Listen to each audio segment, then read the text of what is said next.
live, Chairman. Thank you. Good evening. Good evening. Good evening and welcome to this Central Planning Committee meeting of Maldon District Council on Thursday the 19th. No, we're not the 19th of October. We're the 16th of November. Well, yeah, quite. 2022. I am Councillor Carly Mays, Chairman of this committee. This meeting will be streamed live and recorded. By being present in the meeting, you are giving consent to being recorded. Members and officers, during each item, please indicate if you wish to speak. I will then invite you to do so at the appropriate time. I encourage all members to keep contributions clear and as concise as possible. When invited to speak, please remain seated and speak clearly, remembering to turn your microphone on and off appropriately. When speaking and referring to agenda papers, please ensure that you reference a page or paragraph number. For those at home, the officers present tonight are Miss Catherine Matthews and Mr. Michael Johnson, and our clerk is Miss Bird. Apologies for absence, Miss Bird. Thank you, Chairman. Apologies being received by Councillor Bird. Thank you. We now move to item 3. And it is recommended that the minutes of the meeting of the Central Area Planning Committee held on the 19th of October, that's the correct date, 2022, are approved as a true and accurate record. These are presented for accuracy only. I so move. Do I have a seconder? Thank you. Can these be agreed by assent? Agreed.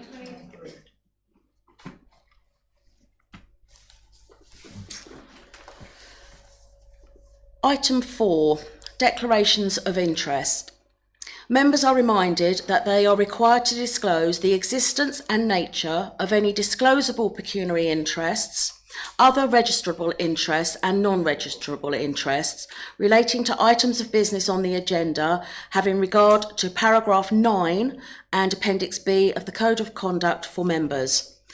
Members are also reminded that they are required to disclose any such interest as soon as they become aware, should the need arise, through the meetings. Do I have any declarations? None. No declarations, Tara? Thank you, Chairman. Item 5, application 2200820. Promenade Park, Park Drive, Maldon, found on pages 11 to 32. The proposal is for the use of defined areas of the Promenade Park for concessions in temporary structures such as gazebos, tents, shepherd's huts or small motorised vehicles to support seasonal attractions between April and October inclusive and between the hours of 10 a.m. and 10 p.m. The application has come before us as the applicant is Maldon District Council and it relates to land owned by the council. Furthermore, Councillor Swain, the ward member, has also called this in under policies N1 and N3. Tara, can you remind me, should we hear the speaker first or should we hear the presentation first? Chairman, the presentation first and then we hear the speakers. Thank you.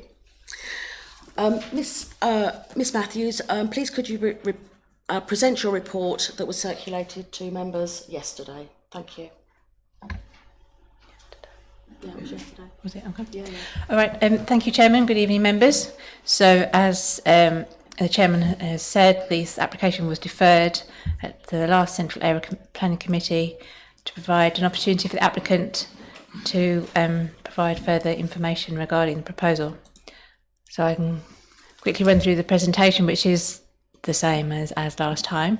So this plan identifies the 7 areas of the Promenade Park which are subject to the application. A block plan showing the same 7 areas outlined in red. Again, the 7 areas identified slightly closer. Some examples of the temporary structures that have been at the park and that use is what's proposed to continue. Some site photographs, so they've been labelled A to F, and then we've got some photos there that relate to that key, and I'm sure members are as familiar with the park as I am. So in terms of the further information that's provided in support of the proposal, and in response to some of the issues that were raised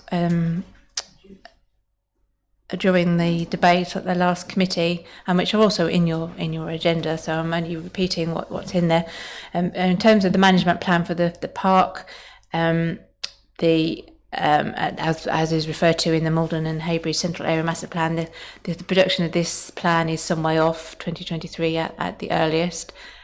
So officers would suggest that it would not be appropriate or to postpone consideration or determination of the current application for that plan to be in place first.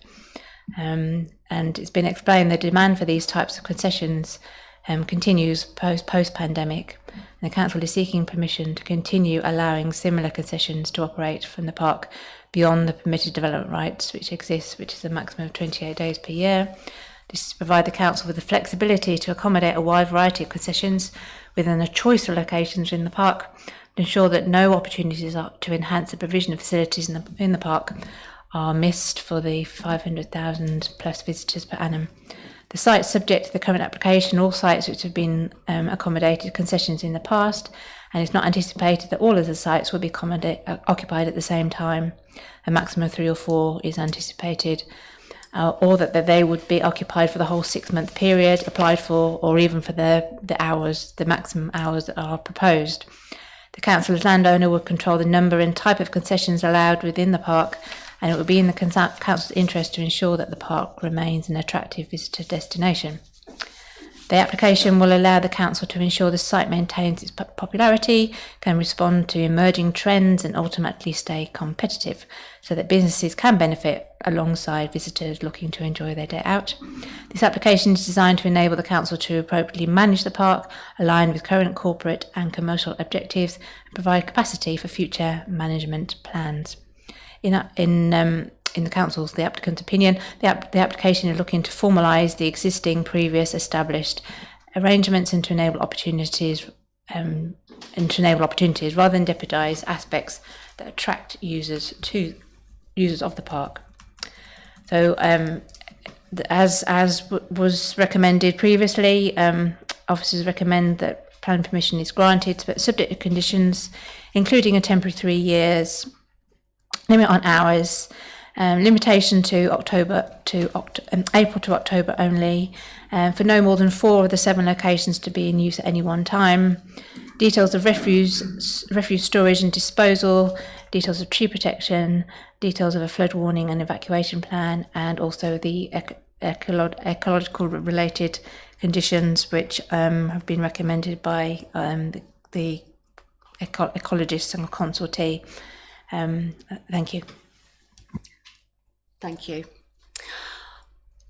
We have a public participant for this planning application, and in line with the public participation scheme, I now invite them to read out their submission. Mr. Butcher, you have, may I remind you that you are allocated 2 minutes only for the public speaking in accordance with this scheme. Your time starts when we put the clock on the board. Brilliant, thank you, Tara. Oh no, sorry, it was Catherine. Thank you, Catherine. You may start when you're ready. Thank you, Chair. Good evening, members. I just wanted to attend tonight to give some additional context as to why this planning application has come forward. For clarity, this isn't about hosting a range of semi-permanent structures on all the locations you see on the map. It's going to be something that's far more likely to be 1 or 2 per summer season. The application has come about as a direct result of COVID, and I don't know if you remember, during the restrictions we had periods of time when families and friends could only mix together outside. And to support this mixing and to support local businesses, planning laws were relaxed to support the businesses to trade outside. It was during this time that the council was approached and had a request for a temporary bar to be located in the park. This wasn't something that had previously been considered by officers for a period of longer than 28 days prior to COVID. However, now the planning laws are back in place, we may on occasion wish to support local businesses in our parks and open or in Prom Park for a period of longer than 28 days, and hence why this planning application has come forward. It's incredibly unlikely that we'd have any more than 1 or 2 temporary structures at any one time, and for most of the time we won't have any.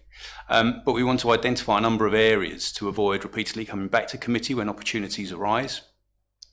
I think in further support of this application, I think what this does help facilitate as well with these semi-permanent structures is to be able to put things like electrics in place so that we can have the facility to perhaps remove diesel operated ice cream vans and have something that's an electric operated semi-permanent concession.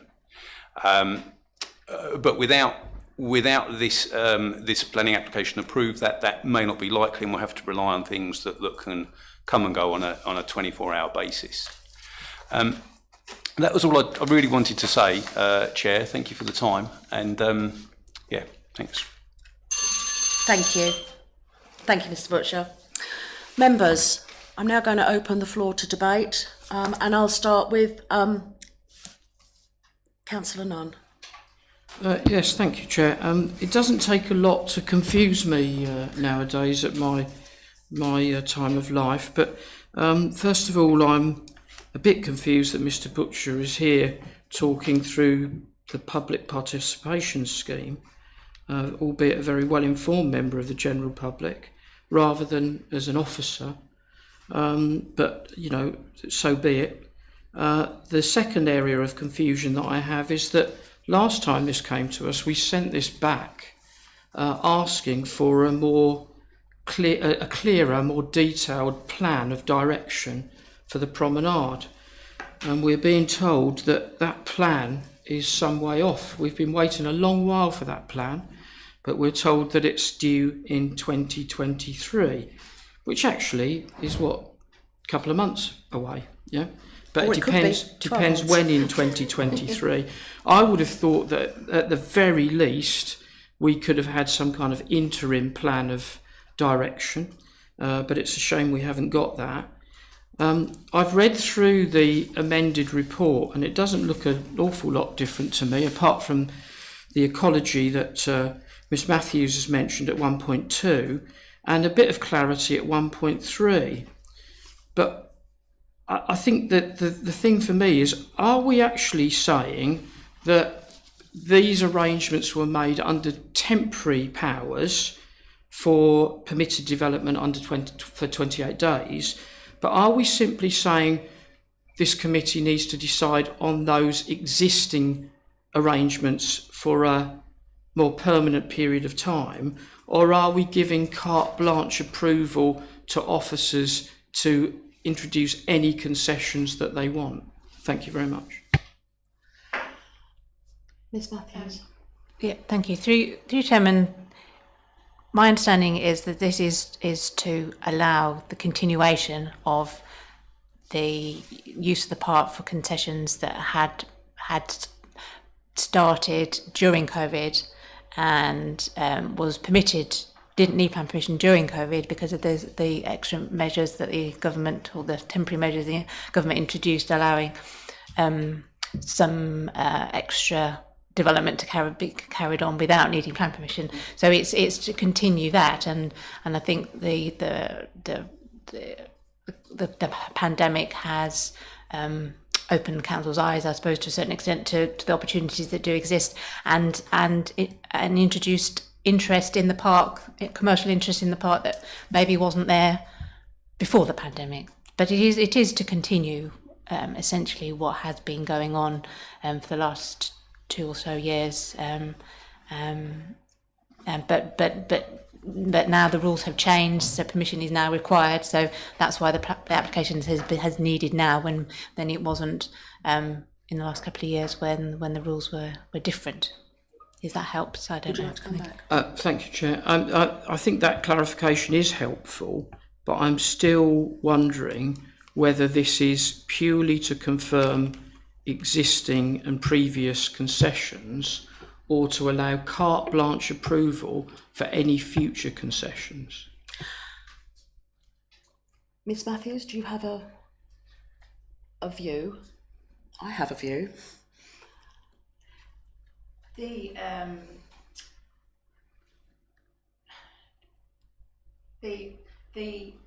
application is to the application is to provide choice, as said before, and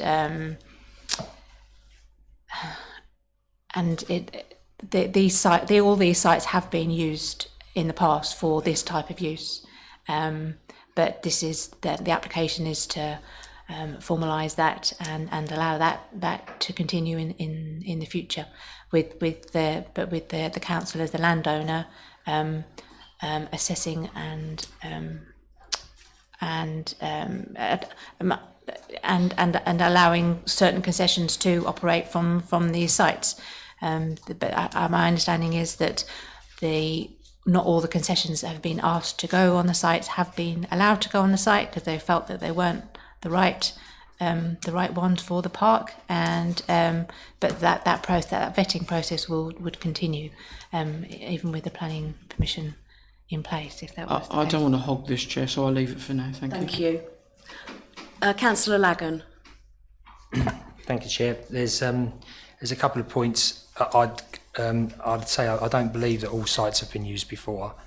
From my recognition, there's some of the sites have been used before, not all of them. The sites were used, concessions have been on the prom before COVID, Grape and Grain as an example.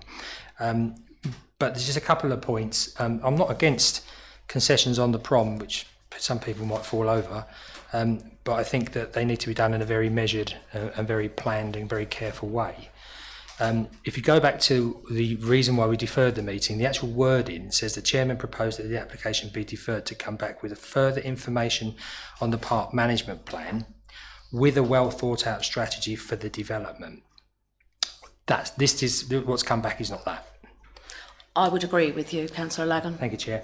And I think it's very, very important to also pick up again what Councillor Nunn said, and I picked up what you said, Chair, about it's actually at 1.3, page 12. The report says the publication of a management plan for the Promenade Park, the park referred to Maldon Heybridge Central Area Master Plan camp, is some way off, 2023 at the earliest. 2023 is 6 weeks and 4 days. Yeah, and I know it might be pushed back to there. Project 16 in the camp was passed in 2016. Mm-hmm.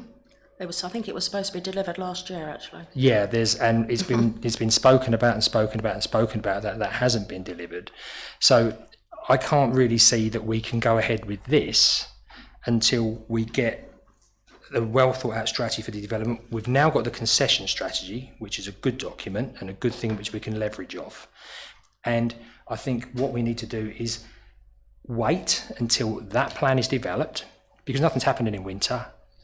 From a council perspective, we get 4 weeks and then winter comes and we basically sort of shut down. So there is electrical work going on the prom.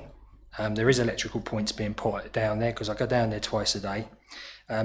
Also on page 22.53, which I believe was from Maldon Town Council, with a reason to refuse. I think that's a very strong reason to refuse this as it stands at this moment in time, which is the reasons that Maldon District Council and Councillor Swain called it in on. And also on 7.3, which talks about the points in the report of 5.3, it's design and impact on the character of the area. 5.3.1 and 5.3.2. 5.3.2 actually says it knows that good design is fundamental to high quality new development. That they're not, with no disrespect to any business, they're not high quality development. I go back to what Mr. Salisbury did on the Promenade. Irrespective of my own personal feeling about a town asset, it's a lovely asset to the town. I don't think these really nail it, so I think we need to be a little bit careful. Could you put the images back up on the screen for members just to remind themselves what is being, a range of proposals? And Chair, I'd just like members to sit and look at it and go, you're talking about Maldon's Promenade Park. Okay, that's great. We've got markets, we've got army days, we've got all of those things, but sticking something on there, gazebos for 6 months of the year, really doesn't, I don't think it fits in with the fundamental strategy of the park. And therefore I would say that in this proposal be rejected. And I feel I can't support it as it stands because of those reasons. We haven't got what we wanted. We've got 6 weeks before 2023 comes up. We should look at doing something in the new year. We should push for even an interim management plan where we can actually get some involvement in it and then talk about what's needed on there, look at the commercial leverage that we want. It's a win-win situation for the businesses. And also don't forget, we've got to think about the residents of the district. We talk about all the people coming in, but what about the people that use it every day in the winter time as well? So they're just points I think I'd like members to consider. Thank you. Councillor Swain. Thank you, Chair. Yes, the reason I called it in the first place last time was so that there could be some discussion of the proposal. Not that I had any reason, particularly personally, one way or the other at that stage. There are a number of points that have cropped up. First of all, this elusive Prom Park management plan. I don't know when that will emerge, and I think we can't sort of hang around if something is dependent on that. It could be next year, it may not, and to make that a prerequisite, I think, is unworkable. I can see these valid points about wanting to having planning permission which would enable the use of sites beyond a 28-day. That seems quite reasonable, and obviously it's worthwhile from the applicant's point of view. And I note in the text somewhere that they really, the objective is complementary activities to those existing in the park, which does come back to the question of using petrol or diesel-driven motors, and I think There was no Mr. reference in Butcher- any of the papers to that. No, well, I want to come to two amendments. We haven't even got a proposal on the table, Councillor. Sorry? We haven't even got a proposal on the table at the moment. No, I will propose those in a couple of seconds. As they are sites in the within the area that is obviously usable and right for visitor, not attractions, but for visitor support, shall we say. I think that's quite fair enough, and I would accept that. I am concerned about this question in 5.7.7 about Heras fencing having to be used to protect trees. I would hate to see that stuff around any of the locations. And also about the restoration of concession site areas, the end of the lake area, which is very well used. I don't see any possibility of that being restored to its original state, unfortunately. So the two recommendations or conditions that I would like to propose are that concessions will not use. Councillor Swain, if you could hold on just for a moment with the concessions and the conditions. We haven't got a proposal either way at the moment. So These would be amendments to the I understand that. Conditions. Yeah, can I come back to you once we've had a little bit more debate on the other aspects? Yeah, Mr. Johnson. Thank you, Chairman. Just to point out, members may obviously well aware of this, having read the report. This is a temporary permission in the first instance. Condition 1 relates to the application site being restored back to its original condition within 3 years. Yeah. So this is not a permanent permission at this stage. This is effectively a 3-year permission. Also, conditions attached is that of the 7 identified locations, only 4 at max will be used at any one point in time. This is for basically half the year which has been proposed for. So these just need to be borne in consideration when, as members have it as part of their consideration, the lack of a management plan. From a planning point of view, that's not an issue we're dealing with here. We're dealing with effectively a temporary permission for this point in time for a limited number of spaces amongst a number which can be chosen from. What I would add in as well for members' consideration, because there's been discussion around the type of structures there. From officers' point of view, we have examples of what could be put there. There may be variations upon that. But just to say, if members felt that the type or design, I mean, I personally don't have any idea, but the type or design is something that needs consideration. There could be a condition that before any structures are put in place, a more detailed type of design or specification or range of specification is something that would need to be submitted before structures go in place. So I'm just sort of putting that out as part of the consideration. Thank you, Chairman. Thank you. I'll go to Councillor Spenceley and then Councillor Beale. Thank you, Chair. So going back to page 12 on 1.3, and I take on board Mr Johnson's advice there that the lack of a management plan isn't a material planning consideration, but then I think that begs another question for me, because as you know, I'm a relatively recently elected member and I'm discovering a lot as I go along. And one of the things that I'm discovering is that I'm puzzled about a few things. So for example, here we have this at 1.3 about the management plan. I find it absolutely extraordinary that this council doesn't have a management plan for Promenade Park. I'm sure there's a whole plethora of reasons and you know, words that one could use to explain how we've got to this point. But correct me if I'm wrong, the problem's been there for quite a while. So I'm quite astounded by this. Not only that, but it occurs to me that this has come forward as a planning application, which is actually, to be quite honest, puts us in the position of not being able to really take into account that there's no management plan. So here we go again, because I'm going to say that as a member, and I've got to be careful how I say this, I'm beginning to feel more and more that members are being excluded from a process in terms of looking at, you know, our contribution. It's almost as though this is happening now by accident. We've got conditions here which talk about an ecological strategy and how people are going to escape from flooding. So all these strategies, if we had a management plan, correct me if I'm understanding this wrong, would already be there.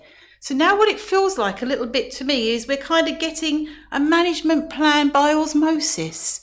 We're going through planning and we're going to do it that way. And that way we've kind of got a bit of a gun to our head here, haven't we? Because we know that there are popular concessions there.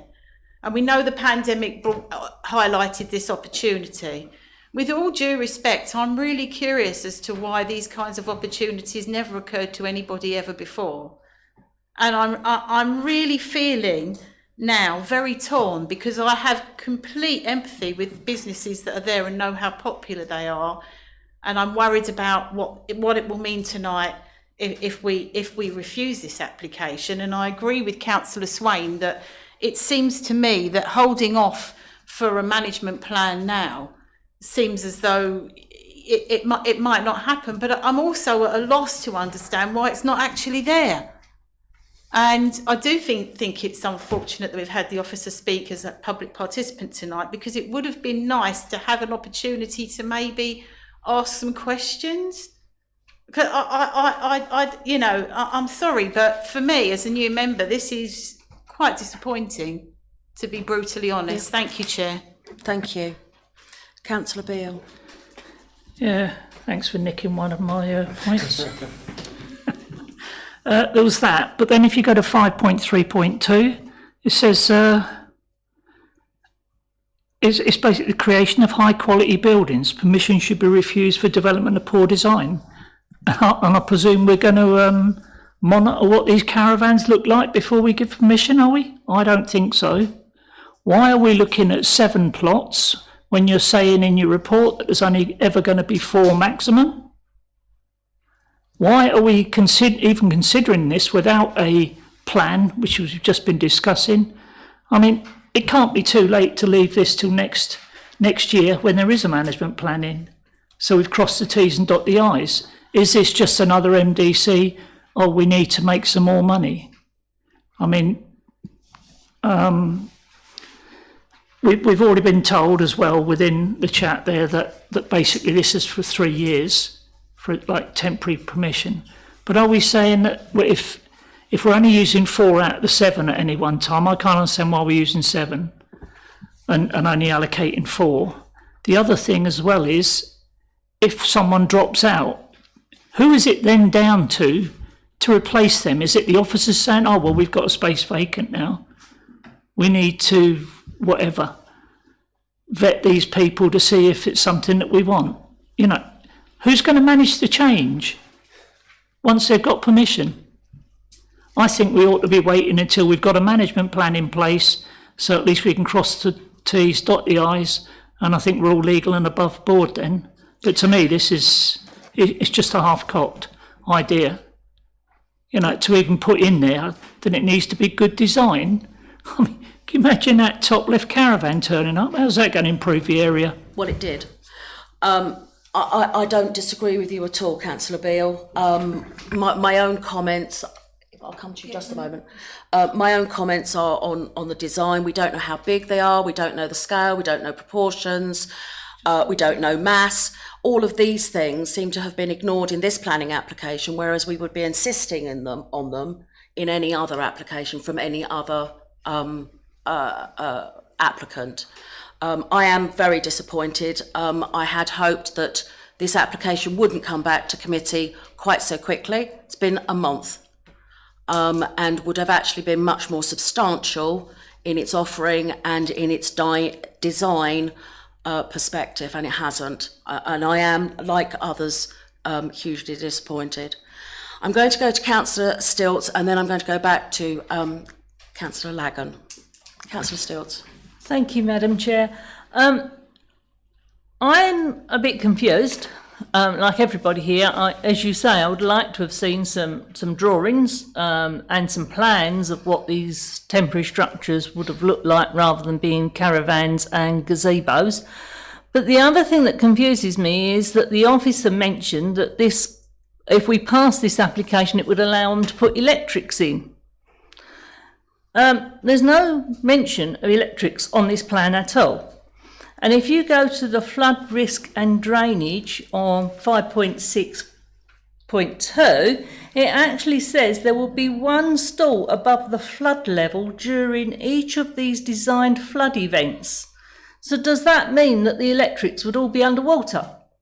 Because there is nothing in this plan that talks about where these electrics would go, how they would be sited, and what conditions would be put on them in the event of a flooding. That's my comment. Thank you. Okay, thank you, Chairman. Just perhaps have an opportunity to respond to some of the comments, hopefully to be helpful. So in terms of waiting for next year, obviously there's no timetable for production of a prom plan. So as the Chairman suggested, it could be early next year, but it could also be the end of next year, in which case that would be quite a long time to wait. And I also understand there is, I don't know the ins and outs, but I do understand there's some pressure to, some need to get a decision on this application sooner rather than later, so that plans can be made for the park for next year. That's what I've been told. I think the other point I'd like to make is that I understand it's difficult, but this is a planning application, and it's a planning committee, and I think some of the issues that have been raised are more appropriate for the council as a landowner rather than the council as a local planning authority. I perfectly understand the concerns of members, but then there are other committees by which the management of the park and the vetting process of the people who would, or the users of these sites would go through, there is that sort of extra protection, if you like, that the council as a landowner will be making decisions about who goes where and for how long, and if it's not working out, then a council as a landowner can decide not to continue with it. Can I just come in there? I think the point that I'd like to make is that whilst I don't not agree with you, I agree with everything that you've said. However, if we are looking at this as a planning application, which we should be, and I think we are, we need to take into account what it looks like, what the damage is going to be visually as well as physically. We need to look at what the effect will be on the existing businesses there. We have to take into account a whole, I've got a list here. Proposals upon the enjoyment of the area, the appearance of the surrounding area, and upon highway safety. I just feel that none of these things, nothing has actually been considered at all. There is nothing that holds together any of these sites. So we're not saying that all the sites are all going to have are going to be colour coordinated. They're going to be made of a certain type of material. They are going to be, so all our, for example, all our gazebos. Let's just take gazebos, so we can put gazebos everywhere. They are all going to be dark green, or they're all going to be white. Well, I think they're white ones in that particular one. Or we're going to allow any colour gazebo. Is that what we want to see across our park? I can't remember the number, but the Harris fencing around trees. Do we want to see Harris fencing around the trees during the summer months? I would suggest not. I hate Harris fencing. This is a Victorian park. No consideration, in my view, anywhere in this application has been given to that fact. Nothing at all. Hold on a moment. Yeah. Please come back. Okay.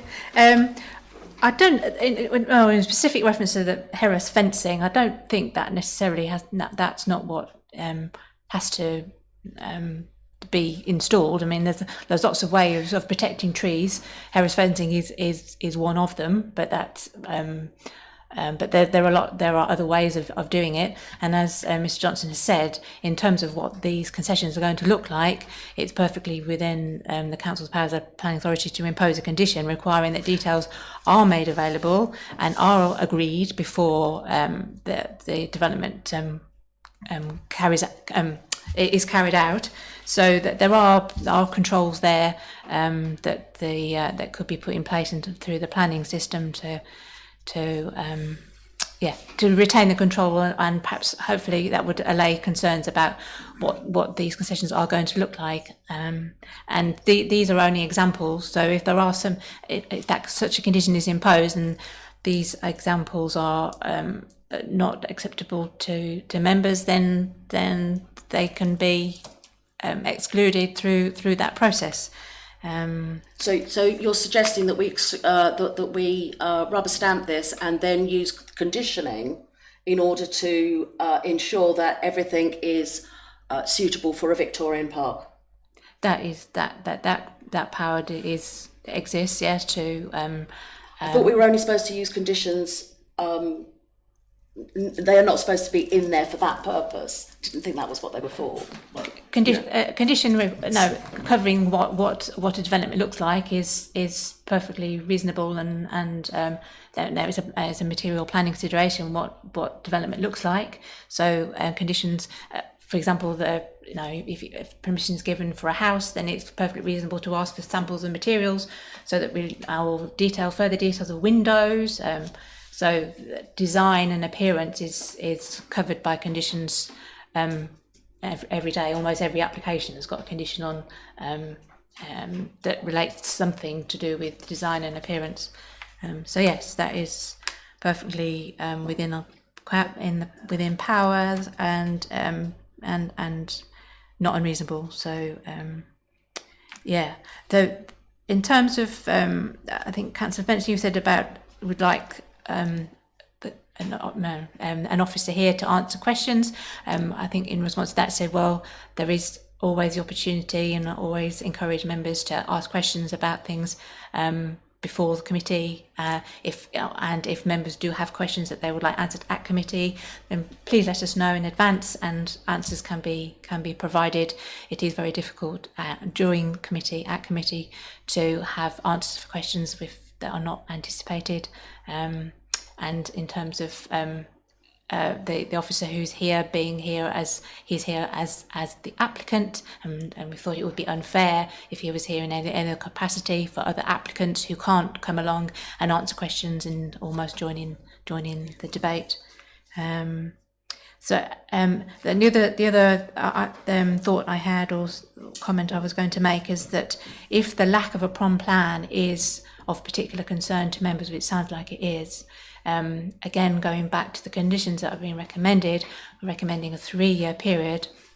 So by the end of that period, even with a considerable delay in the production of a plan, there should be a plan in place by then, and that at that time the proposal could be reviewed in light of the plan, and if it felt that it did not fit in with the plan or was contrary to the plan in any way, then obviously the members would have the power to reassess and reconsider it at that time.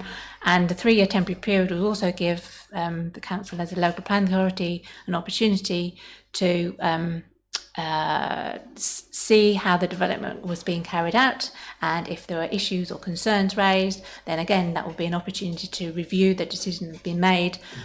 Maybe not necessarily to refuse permission, but maybe extra conditions could be then considered and imposed. So that 3-year period would also give, say, an opportunity reviewing of and testing the water. I mean, that's often how temporary permissions are given.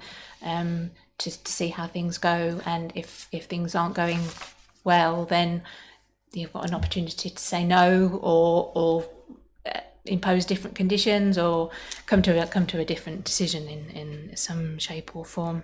Thank you. So, I'd like to go back to members. I'm going to go to Councillor Hubner, then Councillor Beale, and then Councillor Spenceley, and then Councillor Swain, and then Councillor Lagan. Councillor Hubner. Thank you, Chair. Yeah, I'm disappointed because we're talking the same language as we did the last time, because I was looking at the minutes, and nothing was put in there, and no answers have been given to us to bring this back to this committee. So that's what disappoints me. We're just talking the same. There's no design strategy. There's no heritage strategy. There's nothing. Thank you, Councillor Beale. I'll tell you what. It's not very often I say I'm speechless, but I'm still going to talk because I just cannot believe that this has even come before us a second time. The clue's in the title. Who's the applicant? Maldon District Council. Who's the planning authority? Maldon District Council. If anyone else other than Maldon District Council put an application in like this without so much information not being given, it wouldn't even see the time of day. Why are we even considering this? This should be deferred, whatever you want to do, refused, and then it comes back to us when we've got a management plan, when we show that we know what we're talking about. And as I said, the change in design. I mean, if we want that, we'll just invite the local circus in. That is not protecting our heritage, as Councillor Nunn will probably say, for the conservation area and everything else and down the prom. Was it Victorian, isn't it? Yeah, Victorian, and we're getting stuff like that. This shouldn't even be considered. The fact that there's so much information's not there, and it's disappointing that it is actually the planning authority is actually trying to get something like this through. Joe Public wouldn't. Thank you. I mean, I'm fuming. Okay, thank you. Councillor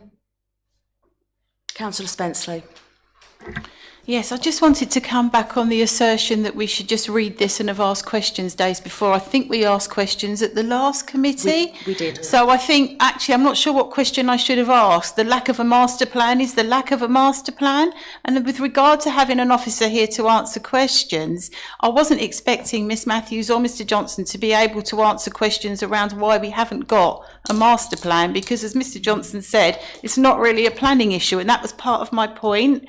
I feel as though we're doing this without the background that we should maybe have had from elsewhere. So I just have to make that point, because I feel that we did ask for more. We did. And I understand that, it seems to have been not fair, and therefore to let our officer speak on this because it's a Maldon District Council application, but it's so tied up with what we want to ask questions about outside the planning considerations that it's difficult because the information isn't in here. There isn't a lot of information in here to guide us as to what's trying to be what you're trying to achieve, and I think that's the issue. But anyway, I'm not sure this came to the right committee first. I'm still not sure of that. Thank you, Chair. Thank you. Councillor Swain. Yes, thank you, Chair. There's obviously a lot of points being made which aren't relevant to this planning application, which is simply to allow these 7 sites to be used on a slightly different basis to what they would be currently. And the question of the Promenade Park management plan is a bit of a red herring, because if and when that is produced, that will govern the way operations are conducted in the park. Councillor Swain, just for clarity, a management plan for the Prom Park would include all of the aspects that we have been talking about this evening, that are some of which are covered under planning, some of which aren't. Just so you know what is included in a management plan for a prom. Yes, well, that's a different issue. And as to this question about design, we're talking about temporary structures. You can't apply the same kind of disciplines and conditions that you would if you were talking about a permanent structure. Those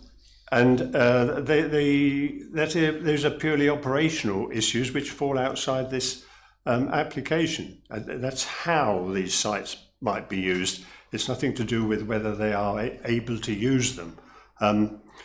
So there's a lot of irrelevance there.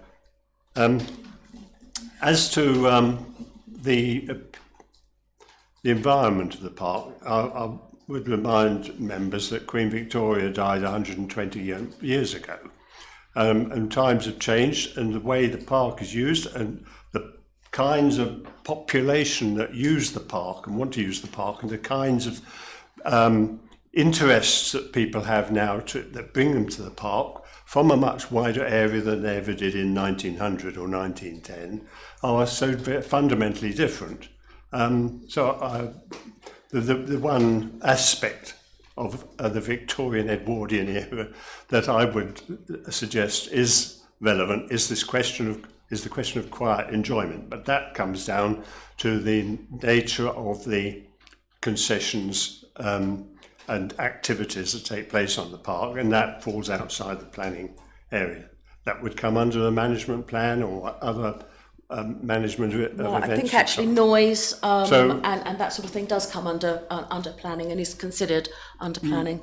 So I see this as fairly limited in its impact as a purely planning issue. The others fall outside it and will be swept up in due course, either in terms of performance and governance or in terms of the management plan if and when it emerges. And I'd like to come back to the two we need conditions. to. I'm going to go to Councillor Lagan. we need to actually start to draw this debate to some sort of conclusion. I've already taken another comeback, but I haven't from Councillor Stilts. Unless Councillor Shaughnessy, you wanted to speak at all. I think pretty much all of the things said, Thank you. Chair, and yes, I think a management plan is sorely needed. Sorry, a management plan is sorely needed. Thank you, Chair. Thank you. Right, I'm going to go to Councillor Lagan. Thank you, Chair. I'm not going to labour the points because there's been a very good debate this evening. And I think just to pick up a couple of, Councillor Swain's made a couple of points that are correct. But the prom plaque, he said, is a red herring, but it's in the report, so it does have validity for debate tonight about the management plan. And you're right, it has changed an awful lot, but quiet contemplation and lack of overdevelopment and not trying to fleece everybody out of as much money as they can get when they take their families down there has to be considered, because it's a very important aspect. The points I wanted to make, can I just ask a question? Can you put plan of permission in for a year? So where this is for 3 years, could you do it for a year? Mr. Johnson. Thank you, Chairman. Yes, you can have, we grant temporary permissions for a year, 2 years, any period that we think is appropriate and reasonable. Okay. Thank you, Chair. Thank you. And the other points are, you've still got the 28-day rule, haven't we, in place? Yes. So we can still put, so we're not limiting people to come there. Consider why, this is way off the title and you can tell me off, Chair, but consider why I've put all these motions about trying to get member involvement onto the Promenade Park management. This is a prime example of that. You're right, the officers make decisions, they make them under delegated powers. That's within the Constitution and that's the way it is at the moment. It's never come forward to members. We've never been asked, although we've been offered that, but that's not happened. And the final thing that does worry me, and I know Miss Matthews has said that we don't have to use Harris fencing, is about the trees. The trees are in, most of the trees down the prom are planted in memory of Maldon's fallen. That worries me greatly that we don't get this right, and this is the reason why I'm proposing we reject this application on bulk and scale or overdevelopment. Because I feel that is it 6 months if this is supported, is it 6 months before an application can come back? I don't know, Mr. Johnson. Thank you, Chairman. Well, an application can come back as soon as an application is in a position to come back. Okay, well, therefore, there's not a time limit on an application coming back. Right, well, I put the proposal to the committee that we refuse it. Based on overdevelopment, out of keeping, and basically everything that Maldon Town Council said. So is that on design scale, bulk, in keeping with the environment outlook? Detrimental to the overall enjoyment of the park for which it is there. Mr. Johnson? I think outlook is, they're all I think Mr. Johnson wants to clarify a point. Thank you, Chairman. Thank you. I think it'd be difficult to give a reason for refusal based on design and bulk and scale, where we don't have the detailed design. It's almost like an outline application where we give approval to the principles, but then subject to the detail. Yeah, that's almost a scenario that's created when you have a permission like this and you have conditions designing, detailing that you must submit detailed plans before anything can happen. If that doesn't happen, the condition can be refused. Yeah. I did actually want to make a point about conditions. I was going to say there's a number of conditions. Yeah, but this is an additional condition. If it was an additional condition around design, no structures to be in place until design is submitted showing size, type, that sort of stuff. Yeah. If the local planning authorities are unhappy with it, it's refused. In the same way that any other application is refused, they'd have to go back to the drawing board and come back to us. So there's that measure of control. While not common, it's not uncommon for some conditions application to come to committee in some authorities. Yep. That's not an uncommon thing, although it's not very common, because these are normally matters that are meant to be dealt with in 28 days, if I remember. I can't remember. No. So I would be concerned about reasons for refusal based around that, yeah? there's been discussions around the management plan. From a planning point of view, we have a time period which is 6 months. Yeah, these are temporary structures. They will be removed after 6 months. It's a temporary planning permission in terms of how long that 6 month per year can be applied. As we've discussed, members can vary that if they want. Yeah, they can have it a year. You might say, well, we're not happy. We feel that a year should be enough for us to at least be able to see something and to see whether there's a production of a management plan. While the management plan is not a planning issue, that may be a council issue. Yeah. So that's not something I or Miss Matthews can get involved in the discussion around that. Yeah. So there's a lot of control you can put over that if you're not happy. We feel. Can I just come back, because you're giving me lots of reasons why we shouldn't turn it down, and absolutely nothing why we should. Although I forget the feeling in the chamber is that we are not happy with it, and we're looking for a way to try and say, at this moment in time, this is not right, but we're not throwing the baby out with the bathwater. So, what could, from a member to a professional officer, what could be the reasons based on the conversation that you've heard tonight that we could put a proposal forward to turn it down in this current form? It's a bit unfair to ask me that position because that's not how my thinking is about this application. I feel that the application can be supported. I feel that it can be supported even if it's not in the form that members have in front of them. Yeah, by changing the conditions around the time period and those sorts of flexibilities. That for me is within the scope where there can be some control and some management exercised. Yeah, and it's within members' gift to that. That is quite reasonable to do. If you want it just for a year, it can be a year. Yeah, officers can't argue against that. Yeah, you know, there was a discussion last time around the 7 sites. One of the things we put to the applicant was that 7 sites, say all at once, would be something difficult for members to consider. So it was then brought down to 4, but 4 within the 7, but only at any one point in time. So there is scope within that, but I can't say to you why this would be refused, because I don't think that it's in a position to be refused on what we have in front, which is a temporary permission with any additional conditions. Okay. Thank you, Chairman. Thank you, Mr. Johnson. I'm sorry. Okay, what's your point of order? Point of order is we, as members, we should not be asking the applicant to come up for reasons why it should be turned down or whatever. What sort of nonsense is that?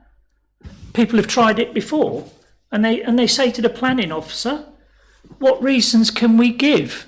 It's not down to the planning managers, and it's certainly not down to the applicant. Councillor Stilts, sorry. Thank you.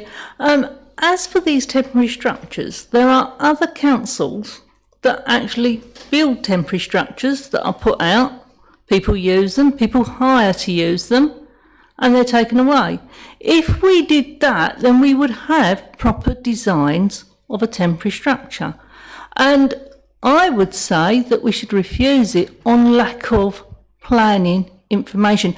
It is, yes, as you said, a temporary planning application, but there is not enough detail on this plan to be passed. I mean, we've got pictures of, well, there might be one put here somewhere. Well, whereabouts in the amphitheatre are we going to put this temporary structure? It's in that little circle. That is not enough detail. And that is what I would recommend refusal. Thank you. Thank you. Can you make it quick? Yeah. The block plan that's in front of you identifies the position of the concessions within each of the red line, or with each of the 7 sites. So there is a specific location within those red line areas that the concession would go. However, Miss Matthews, if you look at site B, do you want to put these ones up on the board? If you look at site B, that particular site is actually on 2 levels. Are you putting, or is the applicant looking to put temporary structures, whatever those happen to be, in whatever design they are going to be? No, I don't want to look at those, thank you. No, I was trying to go back to on the grass, in the grass area, which is where they are currently, Are they going to be on the grass slope? Are they going to be on the top grassed area or on the actual half moon bit at the top, or on the half moon at the bottom where the pathway that goes straight through? That's just one site. We could then look at site E, which again is grass, and are we going to? We're currently, I think hasn't got anything on it apart from a beacon. Are we then going to be putting something big, small, or indifferent on that particular site that is then going to influence or be problematic for our existing kiosks? If we then look at site D, I'm not that familiar with it. If it's in the play area, there is no indication whether or not the temporary structure there will be in keeping with children's activities and that sort of thing, which would be entirely reasonable. There is a lack of cohesion with what the applicant wants to do. And the fear of members, in my view, is that we are going to possibly have popping up on 4 sites or 7. I mean, that's almost academic at one level. Things that are not going to be complementary to either the area that they are sited in or to those that are going to be using the park. We have to protect the environment, which is a planning issue. What something looks like is a planning issue, and how it fits within the actual environment that it is sitting within. You could put a red bus on Part E. That's a temporary structure for 6 months. We have no control at all over what we are putting where. We also, and one of the questions we haven't asked, is during the off-peak periods, so between November and March, if there's been a temporary structure on A, E, G, possibly F and D, how are they going to be returned during the down season to a usable state? Because whenever you put a temporary structure on something, you will cause damage. You put a tent up, you put a car on a piece of grass for 6 months, you put a caravan on a piece of grass for 6 months, the grass underneath dies. That's just basic knowledge.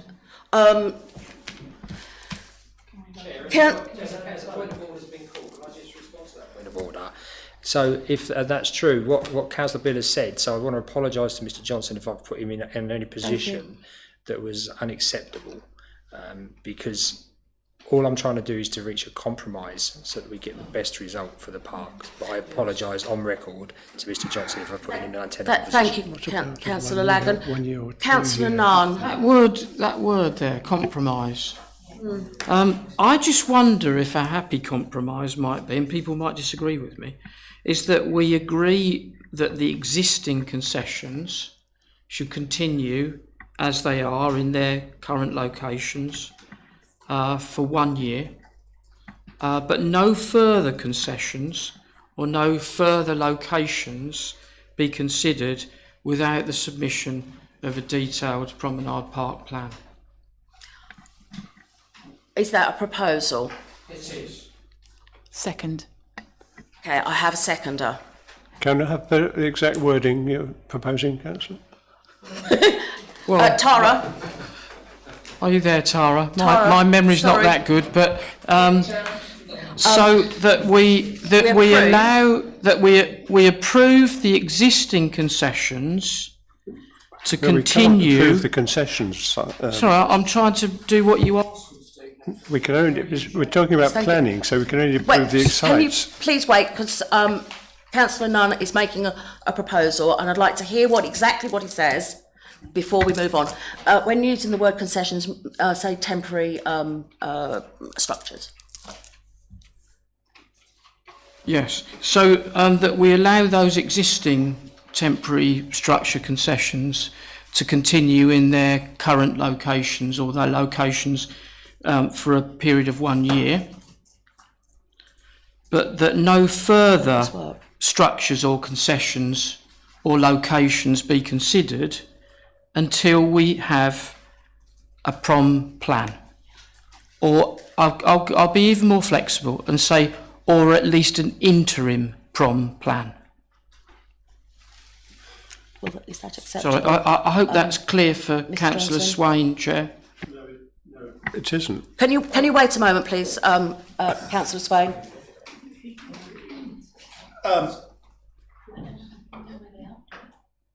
Sorry.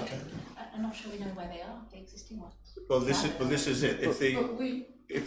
But they're in these locations. Yes, they're in these locations. They're our locations. This is, as Councillor Beale said, this is our application from our officers from Maldon District Council. We know where they are, or at least the officers know where they are.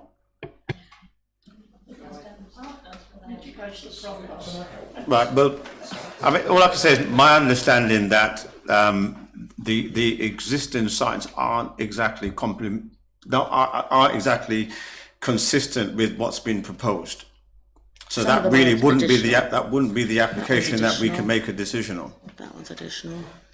Well, Chair, I tried. Yeah, but Thank you know, you. as an example, I'd say the book, Maldon Books. Shepherd's Yeah, Heart. that's Shepherd's Heart. where it is on B. where Yeah, it site is B. Yeah. there can continue for a year. Yeah. That kind of thing. That's an example. Yeah. If I could, Chair, 'cause Yes, the three concession sites you've got, as Councillor Nunn says, within the red line is B. Well, that's currently where Maldon Books has been located. If you go down to site F, which is opposite, just past the splash park before the beach huts, which is the little cut out bit there. That's where currently the ice cream van. C is where the lady does her painting. Yeah, and C is where Charlie's C is Arts where Charlie Moore is, isn't yeah. it? So the proposed route D should be that was one, where that there was a structure, wasn't there? There was a climbing frame thing made yeah, of wood. that's not. That's gone. That's current. There's none of the others have got current concessions on them. No. So I would support what Councillor Nunn said about those three concessions continuing for a year. So that would be A, B, C, No, B, C, D, B, C, B, F. B, C, F. Sorry. Yeah. Well, none of that seems to apply to the council.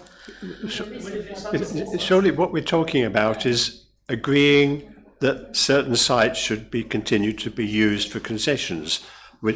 What the concessions are is is not a planning matter. It's entirely what has been managed. Yeah, but hitherto. the design of those concessions is our business, and how big they are, the scale, the bulk, whether they are the orientation, the density. I mean, you know, all of those things. Do they not apply to this application? Yeah, but I think Councillor Swain. Hold on a moment. I can only have one person talking at a time. Councillor Swain, and then I'll come to you, Councillor Lagan. What you're saying is that the officers would have to bring to the planning committee every concession that they envisage putting on every location to see if we agree with what the design of the object is. It was referred to earlier as being like an outline plan. Now, to me, this isn't an outline plan, because you're actually asking us to consider areas and, well, there's something will go there. So you then come back to wanting something specific, but that won't come back to a planning committee. Not normally. But it can. We've done it before on other sites where we've been particularly. So I'm just trying to use your thought about trying to find a way forward.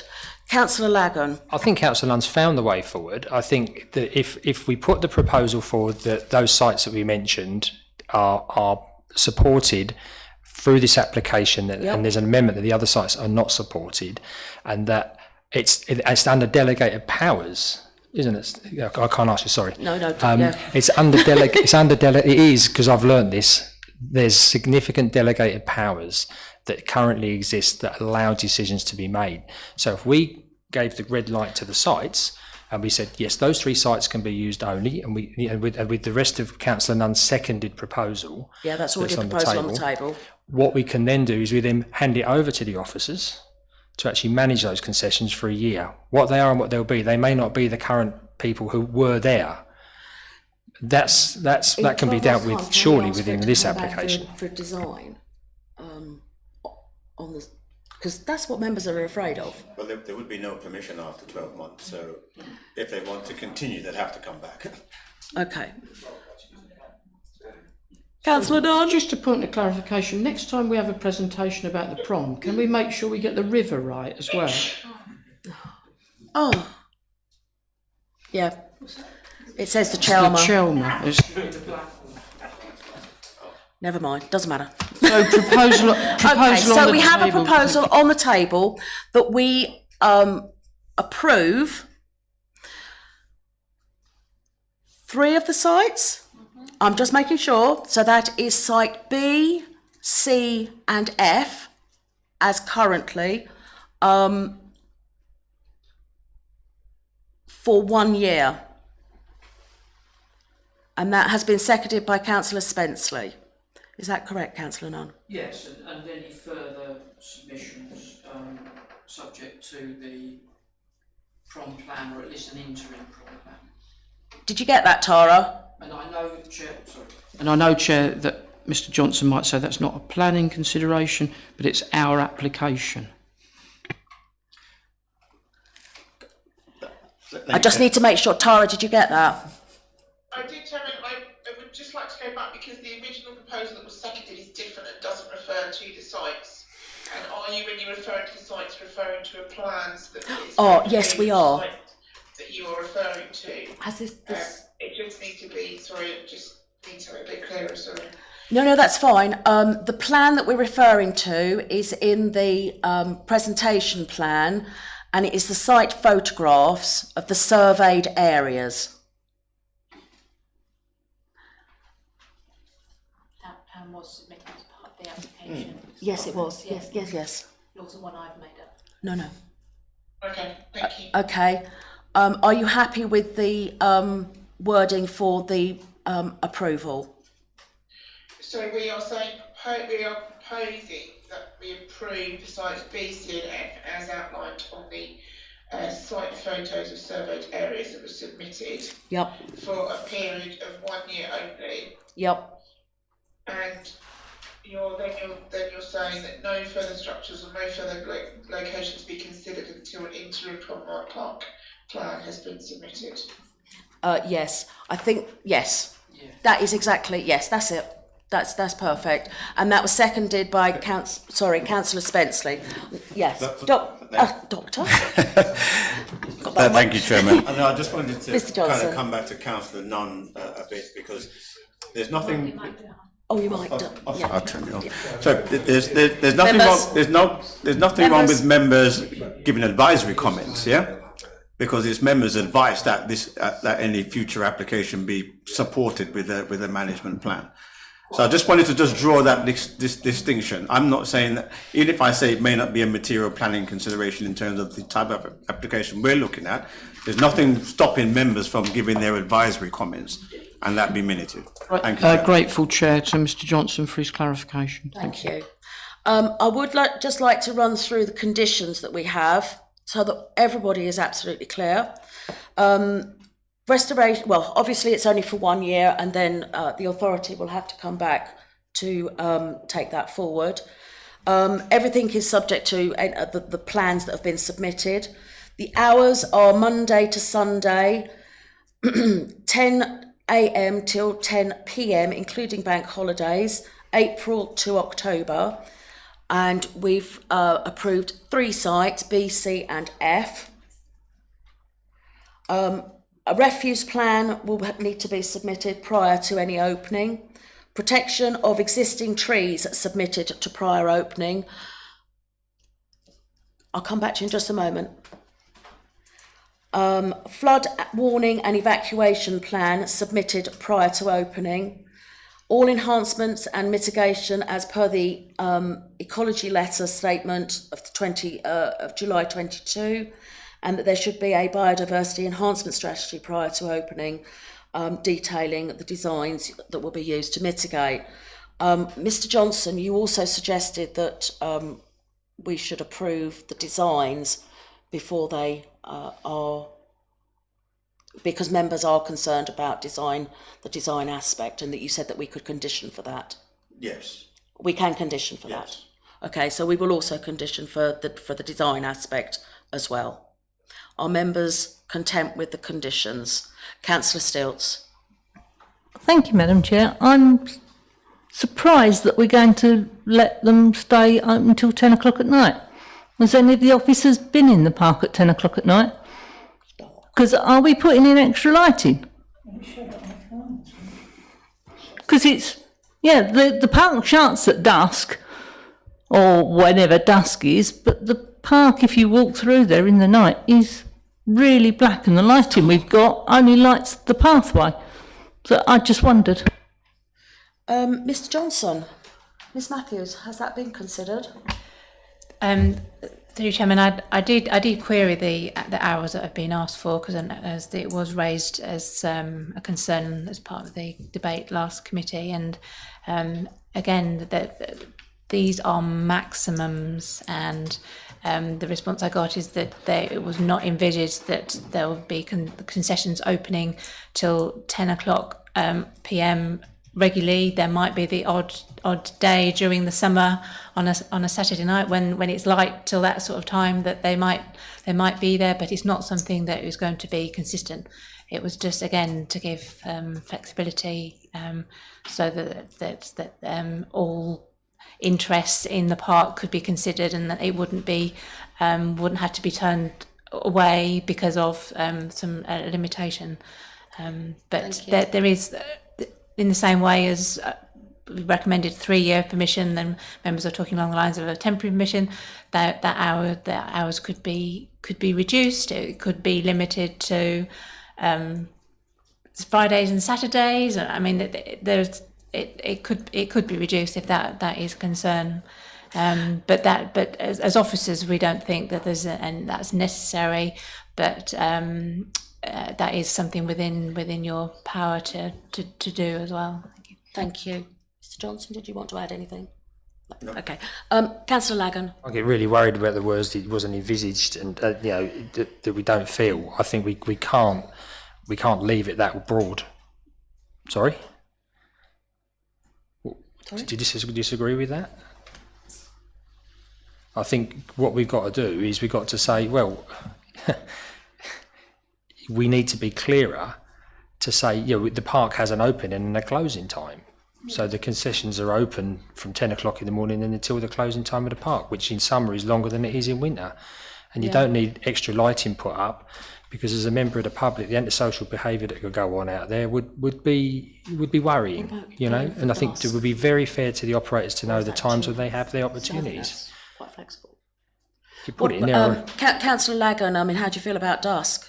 Yeah, well, that's the problem. Always open dawn to dusk. It is. Yeah, and is. So, why do we want to change it? I mean, if it works and it gives you the long hours in summer, because I brought to the committee last time all of the sunset times. Yeah. So we're given the opportunity to make money while the sun shines, but also to have the surety and the safety in the evenings when it's dark. Yeah.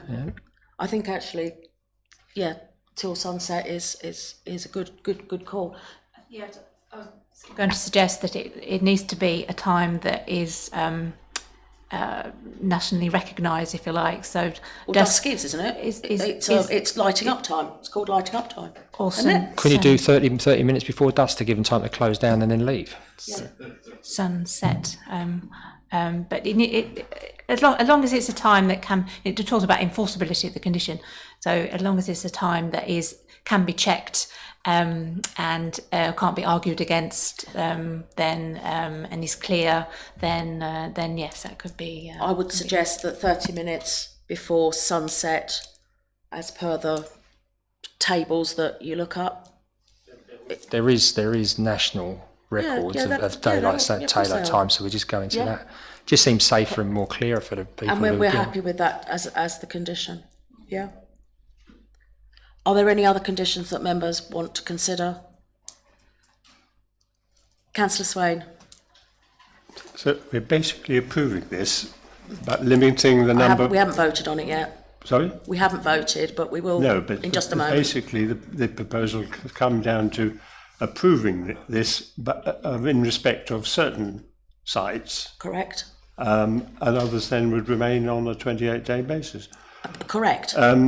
Right. Well, the two conditions that I wanted to suggest was then that concessions may not rely on petrol or diesel fuel generators once in place. Yep. And the other is concessions shall not make use of electronically reproduced sound or music, if you like. Is that enforceable? We have to make sure that it is enforceable. So I'm just trying to think of the sort of conditions that environmental health recommend on yes, that's what meter venues. So I think they would refer to amplified sound, but we can. So no amplified sound. Yes, it's pretty standard to have those conditions. Okay? I can. Yeah. Are you content with amplified sound? No amplified sound. Yes. Thank you. I beg your pardon? No, you can't. No, I know it isn't. And no live music? Because then we're getting into other ground, aren't we? But it does depend, because live music is different for the concerts to where these concessions. I mean, are you going to have live music on these? Question mark. I'm just asking the question. Mr. Johnson. Then I go to Councillor. Yeah, it just sounds like we're going into a different scope of proposal with what's being put forward. It's almost like there's an opportunity to like throw everything here and almost create a management plan on the hoof. Well, I just get the feeling that that's sort of what's happening. I mean, I'm content with what we've got. Councillor Beale. Did you want to say something? After an hour and 21 minutes of debate, I'd like to know if Councillor Swain's, I presume it's called objections to policy N1 and N3 have been satisfied. I think so. Councillor Swain, are you content with? Yes, that was purely to enable the motion to be called in for discussion. Thank you. It wasn't an expression of my opinions. Okay, I'm going to draw the debate to a close. We have a proposal, we have agreed, we have a seconder, we now need to agree it. Can I have a show of hands, please? 1, 2, 3, 4, 5, 6, 7. Those against? And I shall abstain. So that's 7 for, 1 against, and 1 abstention. Thank you, members. Could I just clarify the conditions? Yes. Just to be 100% sure. Yes. So we've got the 3 existing sites, B, C, F. Yes. For 1 year. Yes. There will be a condition asking for details of the design of the concession before they are put in place. Yes. Opening times would be, closures would be, so it'd be 10 a.m. to 30 minutes before sunset each day, yes? Yep. But then there was discussion of, the suggestion about no diesel generators. Yes. Is that yes. okay? No amplified sound. Yes. And what about the live music? Was that, or did we think that was going too far? I don't think that was recommended because they were changes, the addition, the proposal that been proposed and seconded. Yes. This is why I wanted to clarify to make sure that members were sure about what they had voted on. So there's Are we content with all of the conditions as well, as just literally just outlined by? No, Councillor Swain's were after the vote. They already occurred. Yeah. Oh no, it wasn't. They weren't after the vote. They were before. Councillor Nunn. My proposal didn't have the conditions as part of the proposal. No, we then looked at so conditions they're afterwards. separate, yes. And I would think that the things that Councillor Swain suggested would be covered by our environmental health officers. Yeah, I think they are. And I don't see them as necessary as conditions. Okay. Councillor Shaughnessy. There was much said about the, the diesel or motor generators at the last committee meeting. Yeah, there was. So I definitely think that that should be a condition. I think there was there not also, they want them to be, they're putting electric for, there was that just. I think to clarify what was said about the electrics, it was that planning permission like this would facilitate the provision of electrics in the future. I don't think it was part of the proposal or necessarily going to be put in, but it was mentioned that if there was a permission, that would facilitate and may lead to the installation of electrics at a later date, but not currently. Okay. Just as a procedural thing, do we have to vote on the conditions as well? Yeah. Okay, so we've actually got 10, 11, 12 conditions, 2 of which have been proposed by Councillor Swain. I need to ask whether or not members are going to vote for or against. Councillor Still. Sorry, but you have to actually put those 2 extra conditions to be proposed, seconded, and then we vote on them. Yeah, well, that's what I was trying to do. Yes, so the two extra conditions are that diesel generators and petrol generators are no longer to be used on site, and that there is to be no amplified music on these particular. Go on then. No amplified music above 40 dBA or something like that, to give them a chance. They might want to have a little bit of mood music. Charlie's Art might want to have a little tiny bit of classical music. And also if they have wanted a live string quartet, they can get a license from Sean Young and pay the fee, and then they can have it for a limited time. But I think saying no amplified music is so limiting that I don't know, just if we're trying to create something here and trying to be supportive of bringing people in. Okay, let's vote on it. Do I have a seconder first of all for the for the 2 extra conditions? I've got a seconder, thank you. Can I have a vote by hands? All those in favour of the 2 additional conditions? Those against? 1, 2, 3, 4, 5, and I shall abstain. So the vote. I beg your pardon. Thank you. Could we ask for a single condition? No more conditions. Okay. Sorry, I'm all conditioned out. The vote there was to reject the 2 final conditions, and we will accept the conditions as they stand. Thank you. I'm going to move on now. Right.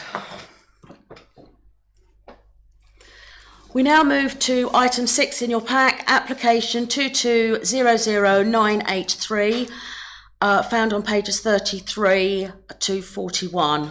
The proposal is for an advertisement consent in respect of a freestanding pole mounted on a sign that will be non-illuminated and for a temporary period. This is to regularise the position of the existing signage. The applicant is Countryside Properties, and this has come before us as a result of a member call-in from Councillor Edwards, who's not here this evening. I just knew there was somebody missing. Miss Matthews, could you do your presentation, please? Yes, thank you, Thank Chairman. you. So this is an application for an advert. And the current application relates to the largest of the 3 sites allocated for development in North Heybridge Garden Suburb, and in particular with one of the 3 previously approved signs to advertise the development of the garden suburb. This sign is located to the north of Langford Road, northwest of the cottages. That helps. The proposal is retrospective in nature and relates to the display of a V-shaped freestanding non-illuminated sign located on 32 metres away from the carriageway in Langford Road. in association with the development approved on site with a 15419 OUT. So this is the plan that little red dot there is the position of the sign proposed. It's closer version of it. These are the nearest residential properties referred to. These are elevations of the sign that is there. So we've got that one and that one. The rear of the sign, and this is the position of the previously approved advert, the same advert but in a slightly different position. And this drawing at the top there shows the position of the proposed sign and the approved position of the sign. And then we've got some photos of the sign in situ. So the current application is being submitted to regularise the position of the sign, and the same sign previously approved in 2021. And the sign was thereafter installed 39 metres northwest at the consented location.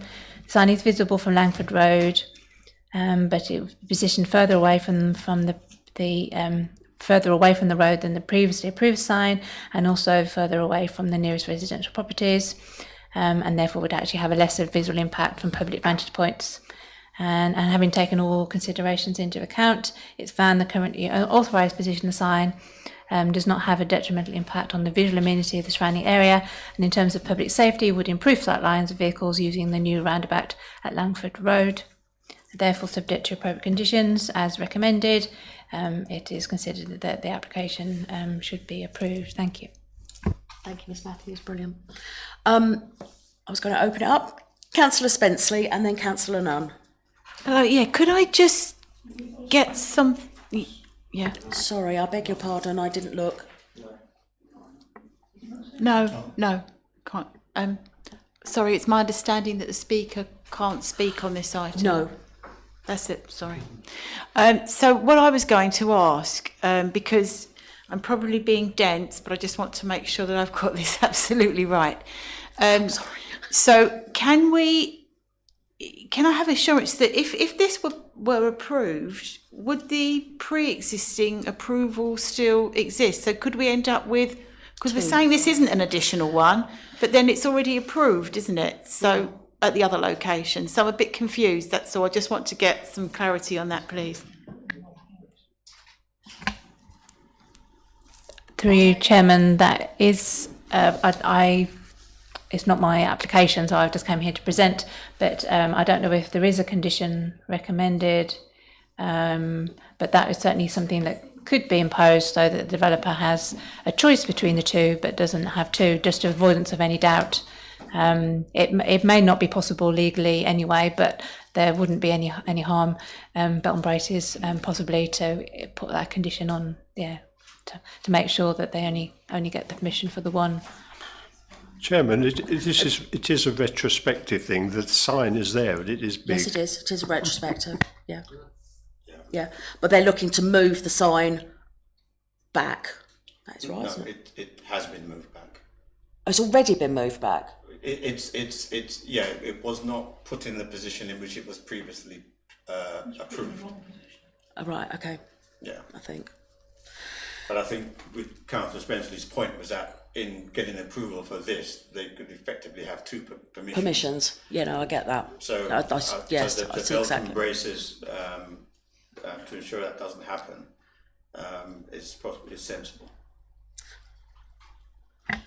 Could I make one other point, Chair? Yes, of course, Councillor Spenceley. Which is that I have to note it here that the wording of the sign is completely ridiculous, because it isn't a new community for Maldon, it's a new community for Heybridge. and everybody here knows how strongly I feel about that without me going on about it any further. Try and get the wording sorted. Well, where are you going to comment? It's already been approved. The wording on a sign isn't a material consideration, and certainly nothing that could be required to be changed. But I'm sure if they're listening, they've hopefully heard it and taken it on board, and if any for the future. Can I come to you after Councillor Nunn, please? I'm Happy, Chair, to give way. Councillor Beale. Thank you, Chair. I'm just wondering if myself, Councillor Spenceley and Councillor Hubner need to declare a non-prejudicial interest, seeing as we're all members of North Heybridge Liaison Committee. We are. So we do have meetings with the management. That is Okay, that is can that declaration be noted, please, Tara? yes, please. Chairman, each member would need to make the declaration. Okay, can I go through? Councillor Beale's done her declaration. Councillor Hubner. Yes, likewise for myself. Okay, and Councillor Spenceley. Yes, I'm a member of the North Heybridge Garden Suburb Community Liaison Panel. Thank you. Excellent. Thank you. That's a good point, though. Councillor Nunn. So I've been thrown again on this one. Is this sign in a consented location currently or not? No. No. So the consented location is nearby. Yes. Yes. But this has been put in an area where that hasn't had consent. Yes. Yes.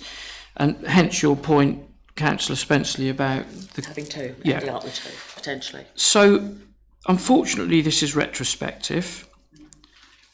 And again, Mr. Johnson might be saying to me this is not a planning issue, but I reflect and wonder whether this is really necessary. Because actually, it's confusing for me, given the location, because it almost kind of suggests that where that sign is, there's going to be development.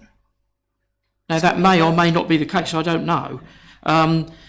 Is it not also, we saw the scale of it, is this not visual clutter as you enter the area along a main road? And is there not plenty of signage already advertising the development actually on the site of the development? So I kind of reflect on this and ask myself whether this is really necessary. Thank you. Interesting, yeah. Councillor Lagan, Thank you, Chair. then I Councillor Swain. probably need to declare an interest, non-pecuniary, because I have received an email from a resident concerning concerns. But some questions that were raised, which I think are very good points that I need to bring forward. It talks about the government's outdoor advertisements and signs guide says that when assessing amenity, the planning authority must consider the local characteristics of the neighbourhood, i.e. localities where there are important scenic, historic, architectural or cultural features. And we must need to consider where the advertisement is in scale in keeping with these features. Given that this is an area of countryside and close to 3 listed buildings, this advertisement is clearly not in keeping with the local historic, scenic or architectural features. Would that apply? Sorry, through you, Chairman. Yes. I've just emphasised that the same sign has got consent 40 metres to one side. So in terms of reassessing its visual impact, I would suggest that scope doesn't exist. Because it's already been done and it's already got consent planning has permission. already been granted. Sorry, can I come back to you? Consent's 40 metres, that's 120 feet. And it's not 2 inches or 6 foot, it's quite a substantial distance. In officer's view, in terms of its visual impact, it's, well, in fact, in our officer's assessment, it's actually less visual impact because it's further from the houses and it's further away from the road. So the officer would suggest that would be a difficult stance to take, but given the history. So for example, if we refuse this, they could just take it all down and put it in the position that it has already got planning permission for. Yeah. That's what we need to be mindful of. And the permission would only be for a temporary period. So I think it's 5 years, isn't it? 5 years. Yeah, 5 years. So in terms of and that's actually from 5 years from the condition of the original application in 2021. I wrote it down. I didn't write down the date though of the approval. Hold on a moment. I'll come back to you, Councillor Spenceley, after Councillor Swain. Thank you, Chair. Yes, well, we hope the area's the building is finished by then. But could the officer confirm that this is in fact the edge near where the development finishes and the ring road actually will emerge. I would add, Madam Chairman, it's unfortunate, given that the sign is there, that we haven't got a picture of it. Yes, there is a picture. There is a picture. Hold, we'll come. Yeah, there's a picture. That this bottom one is the biggest one that you can see. Yeah, so that's a picture of the sign in situ. So taken from the road, so that's why maybe it's hard to see because it's quite a long way from the road. But in terms of where it is in relation to the development, then the red line there is the planning application, the outline plan permission application it relates to. This area here where the sign is where the new vehicle access to the site would be located. So there wouldn't be housing development next to where this sign is. That would be further down the road, if you like. But You've got the infrastructure. It's part of the development, albeit not the building side of it. It's part of the infrastructure for that development, yeah. And would be one of the main ways into the development once it's built. Councillor Spenceley. So I thought this might be helpful because I'm not great with maps and what have you, which is not great, is it, when you're sitting on a planning committee, but there you go. So what I wanted in the conclusion, which is on page 36 at 3.2, we reference the safety aspect because it says where the sign would originally have been placed would have been simplified, less safe. So I just wondered if we, for the benefit of the committee, it'd be worth talking that through, because obviously if the site would be removed from where it currently is to where it was originally approved, if this were refused and it wasn't so safe, that's worrying that it was approved in the first place in that way, to be honest, but also I'd like to just see what the difference is with regard to the safety aspects, because that would help me out, and I thought it might help other people out as well. So thank you. Mr. Johnson. Yes, thank you, Chairman. The previous application, although the current application says this is in a better position in terms of public safety, yeah. The previous application was supported by the Highways Authority. So in that application, they said they had no objection. All proposed signs are located on privately owned land, etc., etc. It's only unfortunate we didn't receive a comment from the highway authorities on this application, but that was their comments on the previous application. So, come back. Can I just come back? Do we think that we need a highways comment on this? So, because I'm just thinking. Being that it has been moved and we're saying it's safer, but we haven't had highways comment on it, that's a little bit of a concern. I did notice earlier in the report that it does say we don't have a comment from highways, but I mean it's just trying to understand exactly how it's safer where it is. Is that because it's further back from the roundabout? And therefore, I think in respect of car drivers, it looks smaller. Okay. Because it's further away.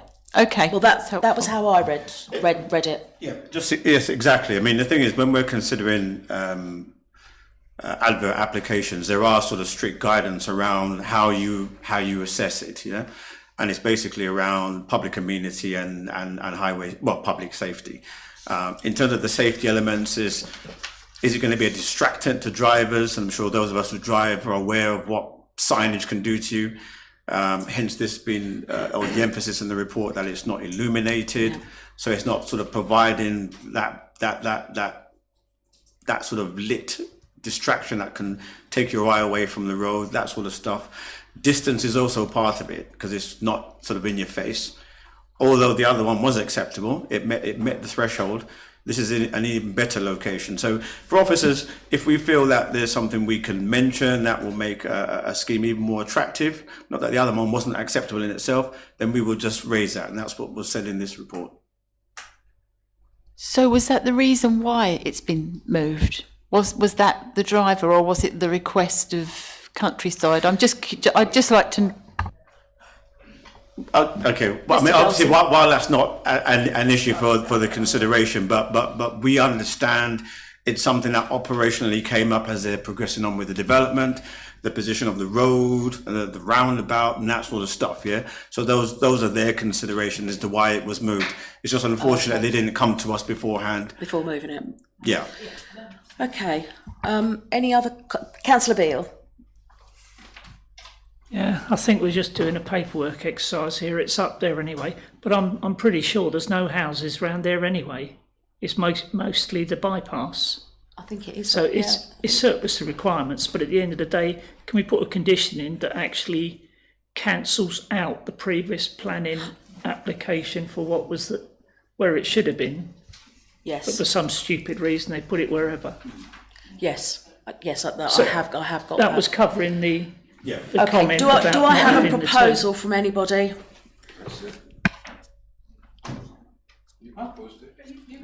No, I need a proposal to either approve or reject this application.